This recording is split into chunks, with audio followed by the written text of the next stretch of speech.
Well, welcome and thanks so much for joining us. Today we have Casey Hines and Sonny White. Please share for our listeners a little bit about how you got to be involved in space. And let's start with Casey first.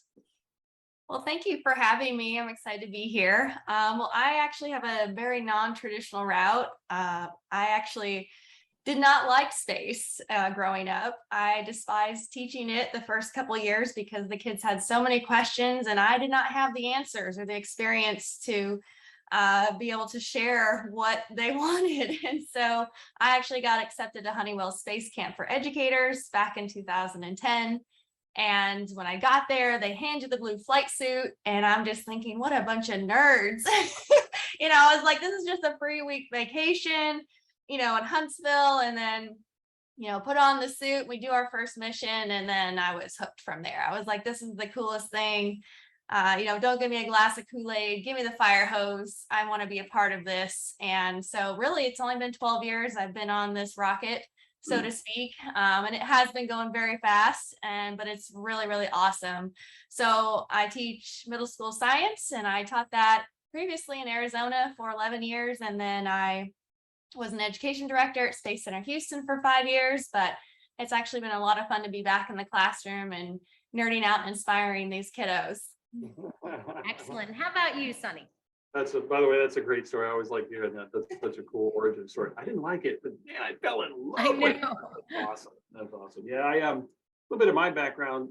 My dad was in the military, so kind of moved all over the U.S., but I spent a lot of time up in the Washington, D.C. area. And so I got a chance to go to the National Air and Space Smithsonian a number of times. And I think from an early age, I was always kind of interested in things that have wheels and things that have propellers, I suppose. And going to the Air and Space Smithsonian kind of helped me really develop that interest further. And it wasn't just about the things, right? Walking around the National Air and Space Smithsonian was also about the people, their stories connected with all these things. And I think in some ways that really resonated with me. And then there was a movie that came out in the 80s called The Right Stuff. And I think that was one of those things that really just connected with me on a base level. It was such a neat thing to see people trying to, make a difference and push back the darkness, if you will. And so I think that kind of helped really set the direction for me. And so got a master's in mechanical engineering and eventually got a Ph.D. in physics. I started working in aerospace in '96 at Boeing for about 4 years up in Wichita, Kansas on commercial aircraft. But I always wanted to be in space. And so I managed to get down to Johnson Space Center in 2000. Then I worked at JSC for right at 20 years. First half of my career, 10 years working flight robotics. So I sat on console supporting the shuttle arm and the station arm. I was a subsystem manager for both. And then but again, my passion was always advanced power and propulsion. I was considerably interested in how do you go through space, right? That's the one thing we really didn't seem to have a good answer on. And so, as everything worked out, I got an opportunity to do some very important things with the agency in that category, and I got to support some of the human exploration architecture work and serve on the nuclear systems working group and work on the technology roadmaps. And so that was all very productive. But I got an opportunity in 2019 to leave NASA and join Limitless Space Institute. It's a nonprofit institute.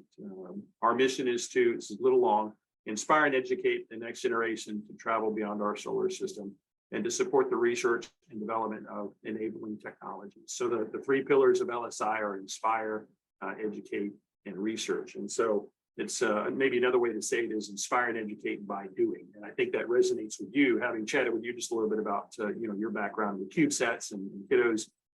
It's an amazing way to try and help people connect with things. So been at LSI since December 2019, having a lot of fun doing research in the lab here. We have a lab just right on the other side of this monitor, and we fund research all over the globe. And then we're standing up an educator program, and Casey is an amazing human being, an amazing teacher. We're so glad to have her on the team.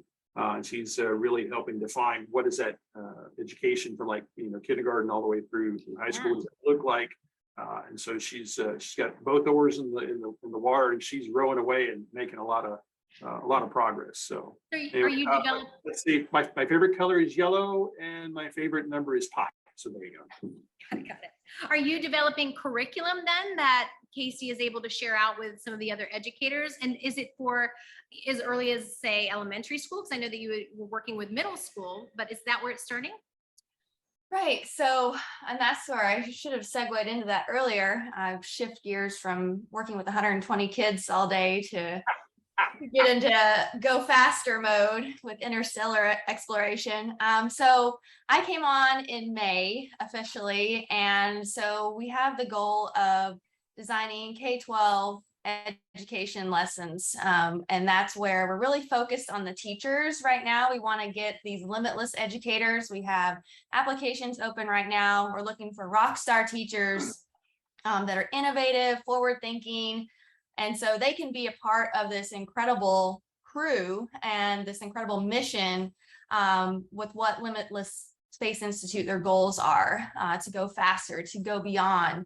And, you know, that's really exciting in that it's cool that we're going back to the moon. Everyone's jazzed about Artemis. You know, there's all the amazing things happening on station and we're looking towards Mars. But really what's exciting about Limitless is that they're looking beyond. And it's like, how are we going to get there? It's they're the hard questions of, we've got to get there within a human lifetime. We have to be able to go fast. We need new power and propulsion. We need new engineering. We need to think outside the box for physics.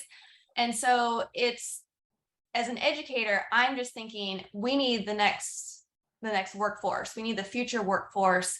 And to do that, we've got to hone in on the teachers. We've got to really focus in on educators that can think this forward thinking and also get excited about it and be innovative and get them to understand sometimes some concepts that might be a little intimidating or scary in some cases, but chunk them down and break them down into something accessible to where they feel comfortable teaching kids, even at first grade, second grade. You know, let's talk about what it means to get to Saturn within a certain time frame. And let's talk about energy transfer and things like that. So it's really, my vision is the whole gamut, kindergarten through high school. And we're looking for those educators right now. Applications close at the end of the month. But we also have lab boosters. So we're able to fund classroom grants with teachers that are wanting to do something innovative, but they don't have the funds to be able to do that. And so those applications are open year round.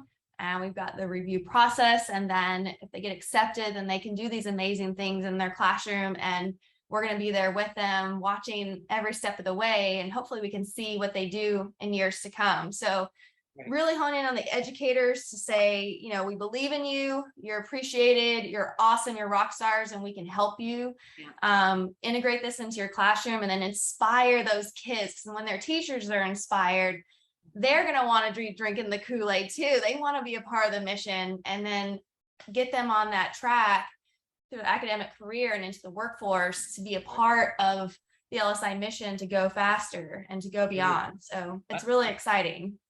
I would like to unpack several things that you both said. The first is, Casey, we understand exactly what you're saying because just like you, we have this side effort. You know, we're educators during most of the day, but we have this almost a full-time gig on the side that is thrilling. Doc, the funny thing you said, my favorite color is 475 nanometers. So I always, you know, blow up the teacher favorite thing list when they say, what's your favorite color? But I will tell you this, we have worked with a lot of students on different types of settlement design competitions and long distance space efforts. And what I think about is you guys, we have to figure out a way to go fast without a lot of mass, right? Without losing mass, because once it's gone, you can't get it back. And I always like to tell the kids, you can't get something for nothing. And we talk about recycling, for instance. We're interested in a bacteria that can digest plastic. But could you guys speak to the fact that you need to go very fast, but not lose a lot of mass? Or is that not really one of the big factors that concern you? Well, I'll, so Yeah, you kind of hit the nail on the head. When you talk about sending human beings past Mars and the solar system, that really starts to challenge the technologies that you can bring to bear, right? You know, I gave some lectures just a couple weeks ago to some high school kids, kind of highlighting that there is a big difference between the concept of getting to space versus getting through space, and the type of technologies that are optimized for the one look very different than the technologies that are optimized for the other. So, you know, you can kind of think of it this way. Getting to space is analogous to a Jeep climbing up a hill, right? A four-wheel drive vehicle that has no intentions to go fast per se. It has very high torque. The wheels roll really slow, good traction to deal with the adverse gradient, whereas some kind of a Bugatti, if you will, that set the production car's speed record of an enormously fast vehicle, looks very, very different from a Jeep. And so when you talk about getting payloads through space, chemical propulsion can work. However, chemical propulsion can only give you so much energy, and it's just a function of the mechanisms whereby it converts its internal energy into kinetic energy. So chemical propulsion can only do so much, and you have to wait a long time as a result for payloads to get places. So as a problem statement, if you wanted to get to Saturn in 200 days with human beings, the amount of energy that's necessary to make something like that possible is an order of magnitude more energy than it takes to get a payload from the surface of the Earth to low Earth orbit. And so chemical propulsion cannot close that. The efficiency of it, if you will, the miles per gallon, the specific impulse is a specific term we use in rocket science. So specific impulse is too low. And so we need to think about things like electric propulsion. It's something where you ionize a gas and accelerate it using electric and magnetic fields. Think of a leaking neon sign, if you will. But that also has to have power, right? You have to have some kind of a power source. And if you want to talk about something that provides consistent power, regardless of how far it is from the sun, then nuclear reactors are kind of what you need. So nuclear electric propulsion is kind of the baseline of what you would need to get human beings to the outer solar system based on known physics and known engineering. There are other options from there, Right. but that's just a good way to kind of frame the discussion. And nuclear electric propulsion would technically give us the solar system. Right. You remind us of two of our good friends. Sean and I are in the Palm Beach section of the AIAA. So we're friends with Russ Joyner at Aerojet Rocketdyne, and Kurt Polson in Huntsville is one of our leadership, our regional leaders. And as far as I know, they're two really good nuke power, that's their wheelhouse. I know both those guys. Yeah, I was going to say it's probably a small world of the world's brightest nuclear space propulsionists. But that's fantastic. Well, I want to go back to the idea of how you are working with educators, right? And it's always a different crowd, right, than from working with the students. And sometimes it's even maybe more challenging to try to get them to have an open mind, as you said, about taking on something that they're not always well versed in. I mean, when you're getting a science degree, oftentimes it's not just specializing in space. And so therefore it seems daunting at first. How are you finding that you're able to reach out to educators, number one, to get them to kind of step outside of their comfort zone? And number two, how is your program different from, say, Space Foundation teacher liaisons or NASA educators? Right. Those are great questions.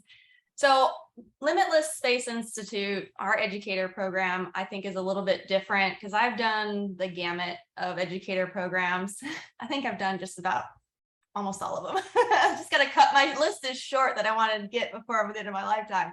So, and what I've experienced through that is definitely what are pros and cons and what I'd like to see and what I definitely want to get a return on our investment because these teachers, I know there are just incredible teachers that are rock stars, but I also know there's quiet ones too, that are also rock stars. So I've been able to network a lot over the years. And so I push out on social media, of course, what Limitless is all about. And I think at first teachers, just in my kind of circle-ish of folks, they've never heard of it. And so my job right now is to get the word out about Limitless and to share all the awesomeness that exists and could potentially exist.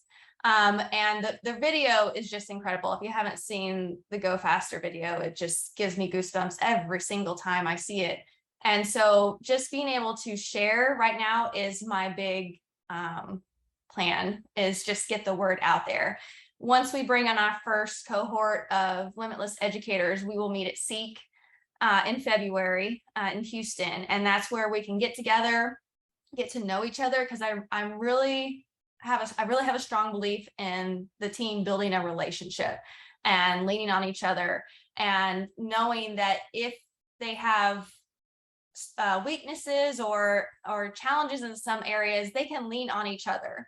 I know that I am not super strong in math, and that's where I might lean on Kevin to help me as I'm developing a lesson to, help me boost this up to a high school level where I can really nail a middle school level and elementary level.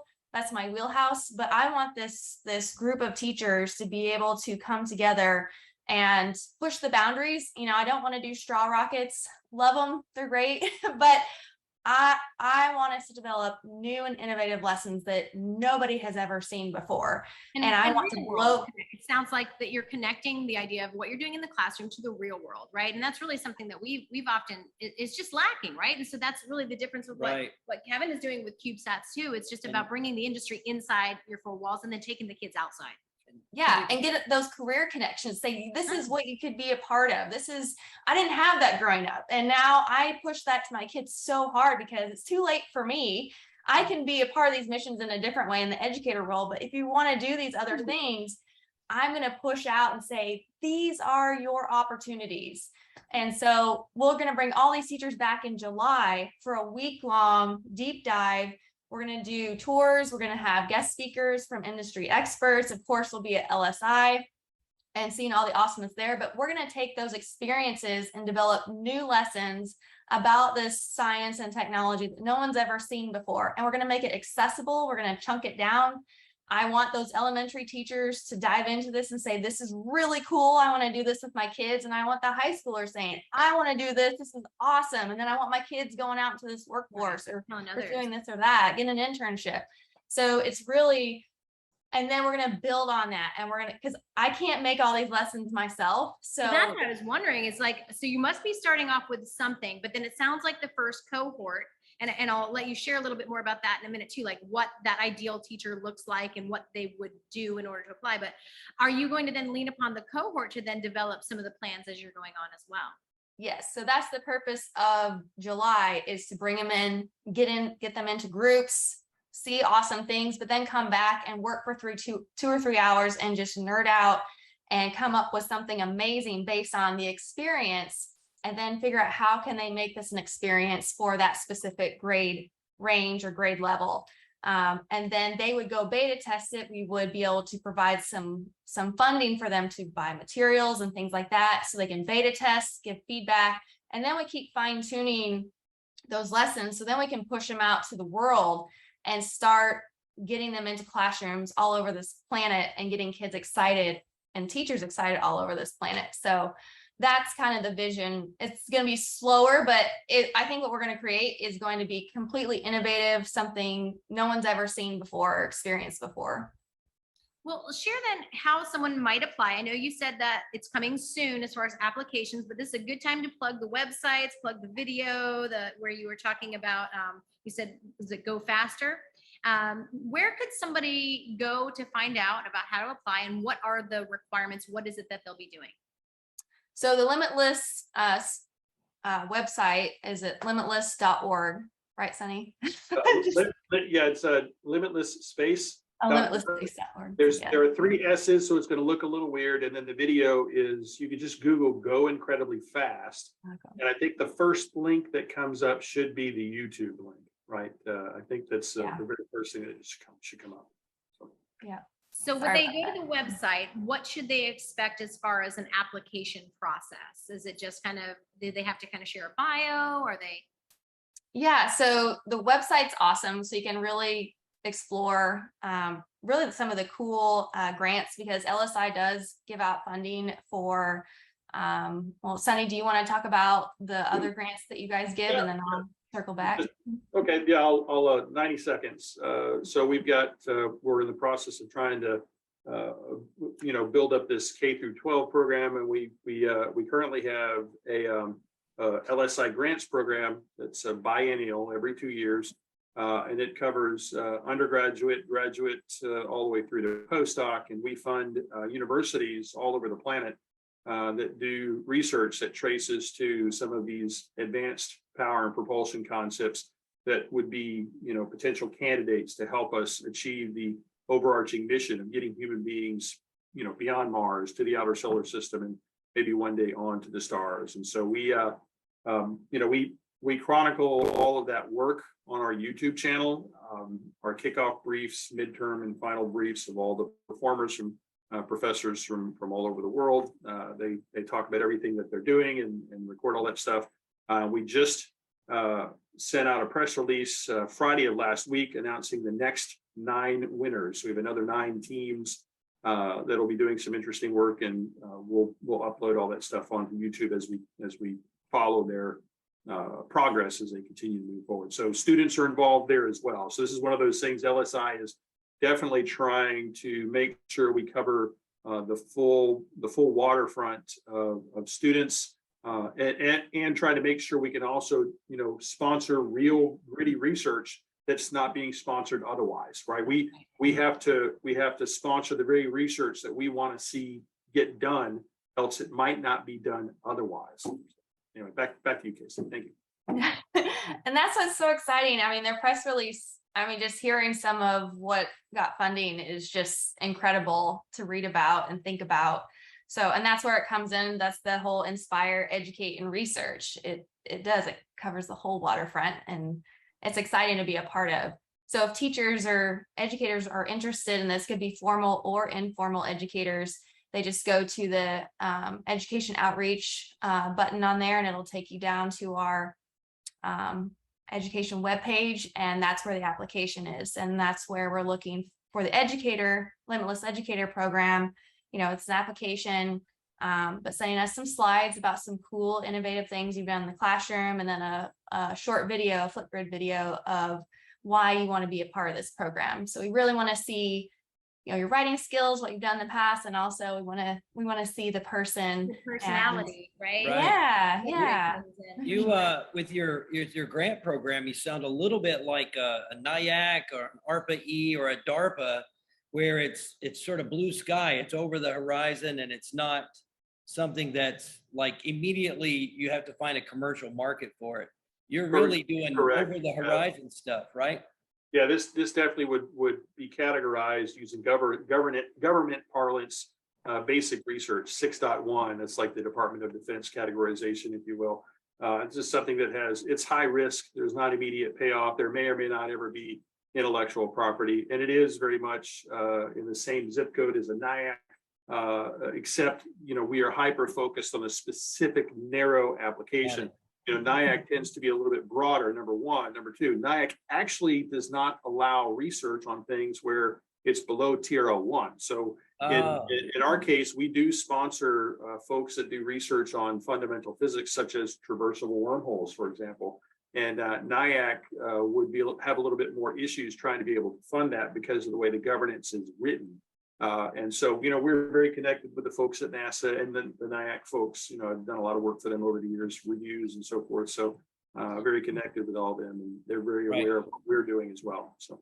Well, listen, I could ask you 1,000 questions, but I know I'd end up with Kerbal and Star Trek as part of them, which are 2 of the greatest learning tools that I know to get kids started down this path. But I'm just gonna say, for my closing comment to you guys, I really enjoyed this, and I feel like there's an opportunity that we could have you back, down the road and talk about even more of the actual work that you're doing, and learn about how your first cohort turned out. Goes. I'm sure that Kevin's already invited you, but it seems like a really good place to talk about your program with teachers would be at the Small Sat Educators Conference coming up in October. So, if you want to come to Florida. Are you aware of that conference? I did see it. I think I saw it on your slides, and so I investigated a little So bit. Feel that's free our, to come join us in um, Florida. that is our first attempt to organize a conference. And we have a number of universities coming, and the Naval Academy, and a company as far as Scotland is coming. And it's a chance for students and teachers to come for free, because we want to build, and I know you guys are hyper focused on really fast interplanetary travel, but what I see you doing is what I call human capital development. You're really building the next generation STEM workforce. That's what I really see as an educator. The space enthusiast of me is thrilled with what you're doing, but the teacher part of me says, oh, you're building the next generation workforce. And just in our final question is always the same, like, I know that we kind of alluded to it, but when you think about, you have some teachers who might be listening today, right? Or even parents of kids who are thinking about, wow, how do I get real space education? What advice do you have for our listeners who might be on the edge of that, going, this sounds like a great idea, but I'm really not sure? Oh, wow. So many things I could share, but my advice to any kids that have an interest in this is to keep pushing, keep exploring, to keep, even if they're not super strong in a specific area as well. Like I said earlier, mine was my weak area and still is today, math. And for something that seem intimidating, is just to keep pushing forward. And I think what kids really need to see in this day and age is how the math is applied in a real world setting. You can get the kill and drill and the worksheets and the textbooks, and it's just the same repetitive, but if you apply it to something real, and that's what my experience at Space Center Houston, I got to work with a lot of scientists and engineers, over at NASA to help build curriculum there. And once I saw how math was applied in a real setting where everyone's working together for this one mission, you're a part of something bigger than yourself, then it makes it easy to digest, I guess, and applicable, and it makes it, dare I say, fun. Oh, you're right. Of course. Yes. And then they build confidence, and then it's like they can just fly. They can do whatever they put their mind to. So I would say, even if things get hard, push yourself and find where you can apply this in the real world, and that's where you're going to find the fun. Sonny, how about you? What are your thoughts to any educators who might be listening, thinking about your program, but they're feeling a little reluctant, or just those who want to be engineers? But yeah, so maybe I'll speak to the bigger audience about, are you thinking about some kind of a career in this domain? Because I do get a lot of questions from young folks about what should I do, how should I do it, just the general questions. At the end of the day, I think the most important thing is you have to follow your passion, right? Find something in this domain that you really connect with, that really seems to resonate with you. Space exploration is very much a multidisciplinary type of thing, right? And there's lots of things that folks can work on. But if you connect with your passion and you work hard, Casey was talking about, you have to work hard, right? As long as you connect with your passion and you work hard, when you struggle with things, having that passion will help you overcome those hard times, right? And I think the other thing that it's important to remember, when you challenge yourself to greatness, if you will, when you're really pushing yourself hard, you might occasionally fall short and fail. But don't come away from that thinking, oh no, failure defines me. No, it couldn't be further from the truth. It's not failing that's the issue. It's what's important is how you deal with failure. That's what's important, right? Because if you're pushing yourself really hard, you're going to stumble from time to time. Because this is some of the stuff that's just really, really hard. I mean, I'm talking about mathematics, right? There's some things in there that are really challenging, and they kick you right in the kneecaps a number of times, but you just got to pick yourself up and dust yourself off. And I think that's why I opened up with, find your passion. Right. Make sure you connect with your passion. That'll help you weather it. But don't be surprised that it's hard, that it's difficult, that you have to Right. Don't expect to not fail. We sort of bake in the expectation that you're going to have setbacks and failures, because aerospace is hard. And if half of the university CubeSats don't turn on, we're going to do our very best. But yes, fantastic advice. Thank you guys so much for your time. we're looking forward to having you back in the future, and let's hear about that first cohort. And when you start selling tickets, let us know because we're going to need a ride. Thanks so much. We really appreciate it.